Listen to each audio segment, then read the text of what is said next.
आज राज्य के शहरी क्षेत्रों के अंदर जो मोहल्ले होते हैं, उन मोहल्लों के अंदर भी जाके लोगों का टीकाकरण किया जा सके, टीकों की सहज उपलब्धता लोगों तक पहुंचाई जा सके। इसके लिए आज 121 टीका एक्सप्रेस माननीय मुख्यमंत्री जी के द्वारा हरा झंडा दिखाकर रवाना किया गया है। इन टीका एक्सप्रेसों के माध्यम से राज्य के शहरी क्षेत्रों में रहने वाले लोगों को टीका दिया जाएगा। जो हमारे टीकाकरण केंद्र रहते हैं, उसके अतिरिक्त यह गाड़ियां विभिन्न शहरों के मोहल्लों में जाकर लोगों को टीकाकृत करेंगी। इसके अतिरिक्त 718 वाहनें राज्य के ग्रामीण क्षेत्रों में चल रही हैं और उन 718 टीका एक्सप्रेस के माध्यम से गांव के टोलों में रहने वाले लोगों को टीकाकृत किया जा रहा है। जैसा कि माननीय मुख्यमंत्री जी ने कहा है, हमारा लक्ष्य है कि इस साल के अंत तक राज्य के सभी लोगों को, वांछित लोगों को जिनको टीका देना है, वैसे सभी लोगों को टीका दे दिया जाए।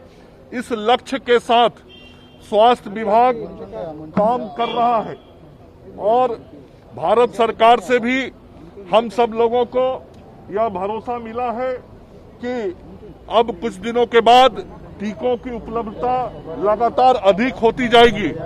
तो हम सब लोग माननीय मुख्यमंत्री जी, अपने दोनों उप मुख्यमंत्री जी के नेतृत्व में इस लक्ष्य को निश्चित रूप से हासिल करेंगे और टीकाकरण के माध्यम से हमको कोविड-19 फ्री बिहार बनाना है। हम लोगों ने स्लोगन दिया है कोविड-19 मुक्त बिहार, और इसीलिए जो गाड़ियां हमारी निकली हैं, आप देख रहे होंगे, उस पर भी यह स्लोगन लिखा गया है। और साथ ही ये सारी गाड़ियां जागरूकता का भी काम कर रही हैं। टीका देने के साथ साथ समाज के अंदर जो आम लोग हैं, उनके बीच टीका लेने के लिए उत्साह पैदा हो, तो सभी वाहनों पर माइकिंग सिस्टम लगाई गई है और उस माइकिंग के माध्यम से गांव हो या शहर, टोला मोहल्ला हो या शहर की गलियां, सभी जगहों पर ये गाड़ियां जन जागरण का भी काम करेंगी और लोगों को टीका लेने के लिए उत्साहित करेंगी। क्योंकि हम सब लोगों को मालूम है कि कोरोना से हमको बचना है, तो हमको टीका जरूर लेना चाहिए। तो ये एक बहुत बड़ा कार्यक्रम आज आदरणीय मुख्यमंत्री जी के द्वारा शुभारंभ हुआ है, जिसमें हमारे दोनों माननीय उप मुख्यमंत्री श्री तारकिशोर जी और श्रीमती रेणु देवी जी उपस्थित रही हैं। उनकी उपस्थिति में हम लोगों ने ये कार्यक्रम किया है। आदरणीय मुख्यमंत्री जी बराबर इस बात को लेकर हम सब लोगों को प्रेरित करते रहे हैं कि टीकाकरण के काम को गति भी दी जाए और सभी लोगों तक टीका उपलब्ध कराया जाए। तो आज जो माननीय मुख्यमंत्री जी के द्वारा यह पहल हुआ है, इसका लाभ राज्य की जनता को मिलेगा। ये बताइए कि उड़ीसा के जो सीएम हैं, उन्होंने पूरे देश में सभी मंत्रियों को चिट्ठी लिखी है कि यहाँ पर एक कंसेंसस बनाई जाए, आम सहमति, कि पूरे देश में केंद्रीयकृत वैक्सीन की खरीद। इस पर आप लोगों की क्या राय है? नहीं, देखिए, ये सारा नीति केंद्र को बनाना है और केंद्र जो भी नीति बनाता है, बिहार सरकार, हम उसको पूरी तरीके से 100% फॉलो करते हैं। और अभी तक कोरोना के जितने भी प्रोटोकॉल बने हैं, चाहे वह स्वास्थ्य मंत्रालय के द्वारा बना हो या गृह मंत्रालय के द्वारा, तो भारत सरकार के द्वारा जो भी कोरोना से संबंधित निर्देश प्राप्त हुए हैं, उसका हम लोगों ने पालन किया है। इस संदर्भ में भी जो भारत सरकार का निर्देश होगा, उसका पालन करेंगे। अभी भी हम लोग पालन कर रहे हैं। जो 2 स्वदेशी कंपनियां हैं, उन स्वदेशी कंपनियों से हम सब लोग वैक्सीन खरीदने का काम कर रहे हैं और राज्य की तरफ से जो 18 से 45 साल तक के लोगों को टीका देना है, उसकी खरीदारी हम लोग कर रहे हैं। नहीं, मैंने कहा कि ऐसे ही कार्यक्रमों से जन जागरण होगा, ऐसे ही कार्यक्रमों से लोगों में उत्साह बनेगा, विश्वास बढ़ेगा, और इसी उद्देश्य से ही कार्यक्रम किया गया है। और आप सब मित्रों के माध्यम से भी मैं राज्य की जनता से अपील करता हूं कि जिन लोगों ने पहला डोज लिया है वह निश्चित रूप से नियत समय पर दूसरा डोज लें, ताकि हम कोरोना को पराजित कर सके। बहुत बहुत धन्यवाद। टीका उपलब्ध करा दिया गया है। जो 18 से 45 साल के लोग हैं उनको भी टीका मिलना शुरू हो गया है। जैसा मैंने कहा, इसकी उपलब्धता अगले कुछ दिनों में और बढ़ जाएगी, तो फिर कोई कठिनाई नहीं रहेगी। ये वैक्सीनेशन ट्रायल जो बच्चों को शुरू हुआ है, क्या देखिए, पटना एम्स में ये शुरू हुआ है और पटना एम्स के अंदर बच्चों को जांच की जा रही है। जांच के बाद जिसको योग्य पाया जा रहा है उसको ये टीका दिया जा रहा है। ये ट्रायल है और ट्रायल के अंदर डॉक्टरों को बहुत सारी औपचारिकताओं का निर्वहन करना होता है, सावधानियां रखनी होती हैं, और ये सारी सावधानी एम्स के अंदर रखी जा रही है।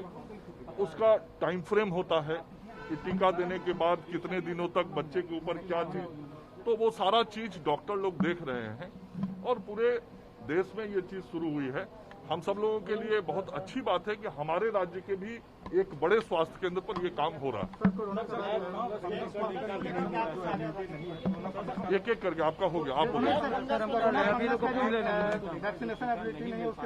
नहीं, ब्लैक फंगस का एम्फोटेरिसिन दवा सभी अस्पतालों में उपलब्ध कराया गया है और प्रतिदिन जहां जैसे मरीजों की जानकारी मिल रही है, जितनी आप सब लोग जानते हैं एम्फोटेरिसिन की दिक्कत हुई थी, लेकिन बिहार पहला राज्य था जिसने ब्लैक फंगस के पेशेंट्स को एम्फोटेरिसिन दवा उपलब्ध करवाई और हमने सभी अस्पतालों में उपलब्ध कराया।